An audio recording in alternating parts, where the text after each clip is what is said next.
Les mérites de l'invocation.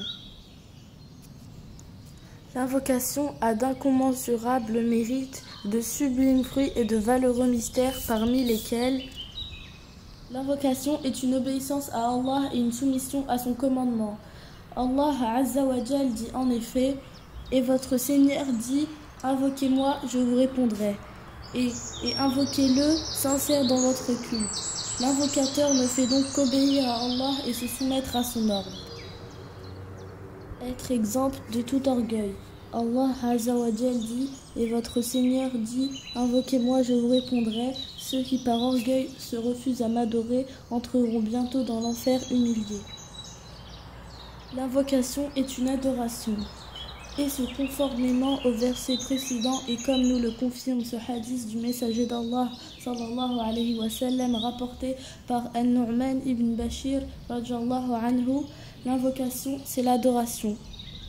L'invocation est l'acte le plus noble auprès d'Allah.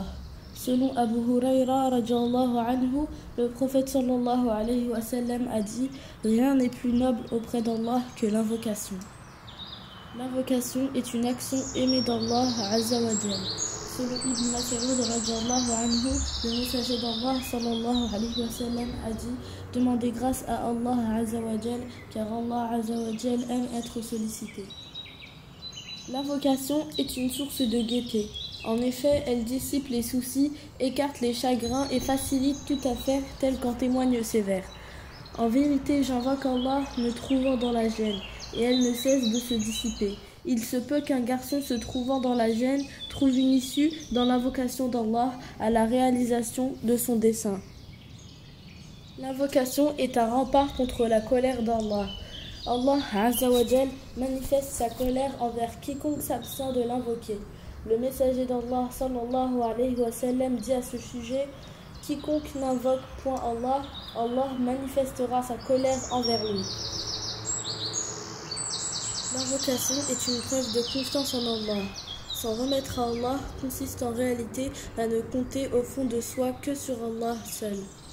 Cette confiance se manifeste dans sa plénitude, dans l'invocation, car pendant qu'il l'invoque, l'invocateur sollicite l'aide d'Allah et ne confie son sort qu'à lui seul. L'invocation est une source de hardiesse et mène à la grandeur d'âme. L'invocation anoblit l'âme et inculque la hardiesse. L'invocation est un antidote contre l'incapacité et un signe de discernement. Selon Abu Hurayra radiyallahu anhu, le prophète sallallahu alayhi wa sallam a dit « Le plus incapable des gens est celui qui est incapable d'invoquer, et le plus avare des gens est celui qui est avare de salutations. » Le plus sot des gens, le moins hardi et le moins clairvoyant est celui qui est incapable d'invoquer Allah. Quel manque de discernement que d'échouer à accomplir un acte dont l'on ne saurait tirer que bénéfice.